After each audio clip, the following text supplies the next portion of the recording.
বিসমিল্লাহির রহমানির রহিম। হে সমস্ত জগতবাসী, আজ আমি আপনাদের সামনে যে আলোচনাটি নিয়ে আসলাম সেটি হলো স্বপ্নের ব্যাখ্যা। কোন স্বপ্ন দেখলে আপনি দোজখে যাবেন, কোন স্বপ্ন দেখলে আপনি দুনিয়াতে যন্ত্রণা পাবেন, কোন স্বপ্ন দেখলে আপনি দুনিয়াতে সুখী হবেন এবং আখিরাতে সুখী হবেন, এই বিষয়ে আলোচনা আপনাদের সামনে নিয়ে আসলাম। যদি কোনো ব্যক্তি স্বপ্নে দেখে যে তলোয়ার উত্তোলন করে দোজখে প্রবেশ করছে, তখন আপনি কি বুঝবেন?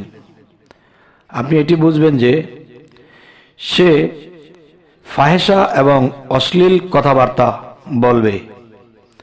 এবার আসি, যদি কোনো ব্যক্তি স্বপ্নে দেখে যে হাসতে হাসতে দোজখে প্রবেশ করছে, তবে সে পাপাচারে লিপ্ত হবে এবং দুনিয়ায় নিয়ামতের প্রতি খুশি থাকবে। আচ্ছা,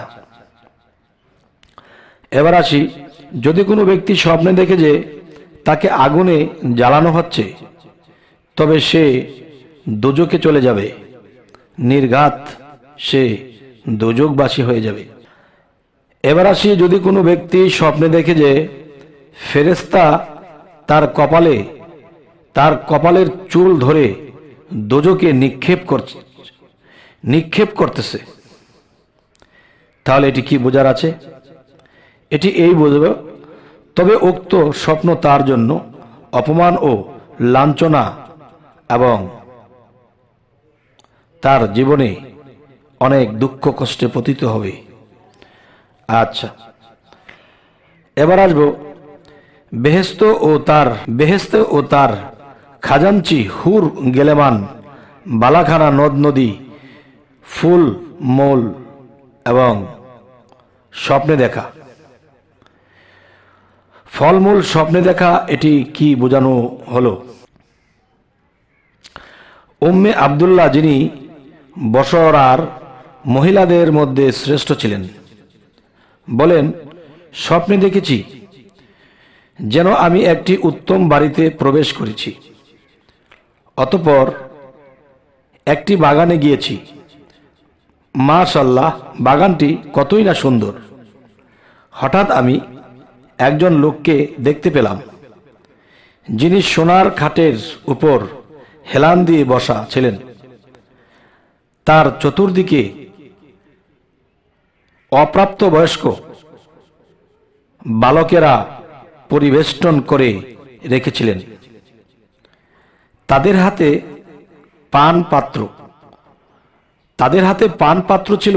আমি এর সমস্ত সৌন্দর্য দেখে আশ্চর্য হচ্ছিলাম। হঠাৎ একজন লোককে অভ্যর্থনা করে আনা হলো। জিজ্ঞাসা করা হলো, তিনি কে? তিনি বললেন, ইনি মারওয়ান মুহলামি আগমন করেছেন এবং তিনি সোনার খাটের উপর মান শওকতে বসে গেলেন। উম্মে আব্দুল্লাহ বলেন, তৎক্ষণাৎ আমার ঘুম ভেঙে গেল, আর সেই মুহূর্তে আমি দেখতে পেলাম যে মারওয়ান মুহলামির জানাজা বহন করে নিয়ে যাওয়া হচ্ছে।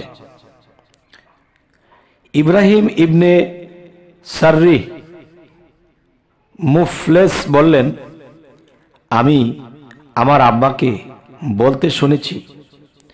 তিনি বলেন, একদিন আমি আসরের নামাজের পর একাধিক মসজিদে বসা ছিল এবং ইফতারের জন্য পানি ঠান্ডা করার উদ্দেশ্যে মসজিদের জানালার একটি কলসি রেখে দিয়েছিলাম। হঠাৎ আমি ঘুমিয়ে পড়লাম এবং স্বপ্নে দেখতে পেলাম একদল হুরে ডাগর চক্ষু বিশিষ্ট হুর মসজিদে প্রবেশ করেছে এবং তারা হাতে তালি বাজাচ্ছে। তাদের একজনকে আমি জিজ্ঞেস করলাম, তোমরা কারা? উত্তরে সে বলল, আমি সাবেত বুনানি রহমতুল্লাহ এর। আর একজনকে জিজ্ঞেস করলাম, তুমি কার? সে বলল, আমি আব্দুর রহমান বিন জায়েদ রহমতুল্লাহ এর। আর একজনকে জিজ্ঞেস করলাম, তুমি কার? সে বলল, আমি উতবাহ রহমতুল্লাহ আলাই এর। আরেকজনকে জিজ্ঞেস করলাম, তুমি কার? সে বলল, আমি ফারকাদ রহমতুল্লাহ আলাই এর। অবশেষে একজন বাকি রইল। আমি জিজ্ঞেস করলাম, তুমি কার? সে বলল, আমি ওই ব্যক্তির যার ইফতারের পানি এখনো ঠান্ডা হয় নেই। এখনো তার ইফতারের পানি ঠান্ডা হয় নেই। আমি বললাম, তুমি যদি সত্য হও তবে কলসি ভেঙে ফেলো। তৎক্ষণাৎ কলসিটি জানালা হতে উল্টে পড়ে ভেঙে গেল এবং ভাঙা কলসির আওয়াজ শুনে আমি ঘুম থেকে জেগে উঠলাম। উস্তাদ আবু সাআদ বলেন, ব্যক্তি জান্নাত দেখল। এক ব্যক্তি জান্নাত দেখল, কিন্তু জান্নাতে প্রবেশ করতে দেখল না। তবে এটা তার জন্য নেক আমলের অথবা নেক আমলের ইচ্ছা পোষণের শুভ সংবাদ হবে না, শুভ সংবাদ বহন করে। আর এই ধরনের স্বপ্ন মুনসেফ বা ন্যায়পরায়ণ লোকের হয়ে থাকে, জালেম বা অত্যাচারী নয়। কেহ বলে, এক ব্যক্তি সরাসরি স্বপ্নে জান্নাত দেখবে, তার মনের আশা পূর্ণ হবে এবং চিন্তা ফিকির দূর হবে। আর যদি কোনো ব্যক্তি স্বপ্নে দেখে যে জান্নাতে প্রবেশ করতে যাচ্ছে কিন্তু বাধাপ্রাপ্ত হচ্ছে, তবে সে হজ ও জিহাদের ইচ্ছা করার পর বাধাপ্রাপ্ত হবে, অথবা হঠকারীভাবে বরাবর গুনাহ করে আসছে, তা হতে তওবার ইচ্ছা করার পর বাধাপ্রাপ্ত হবে। যদি কোনো ব্যক্তি স্বপ্নে দেখে যে জান্নাতের দরজা হতে কোনো একটি দরজা তার জন্য বন্ধ করে দেওয়া হয়েছে, তবে মাতাপিতার কোনো একজন মারা যাবে, আর যদি দুটি দরজাই বন্ধ করে দিতে দেখে তবে উভয়ই মারা যাবে।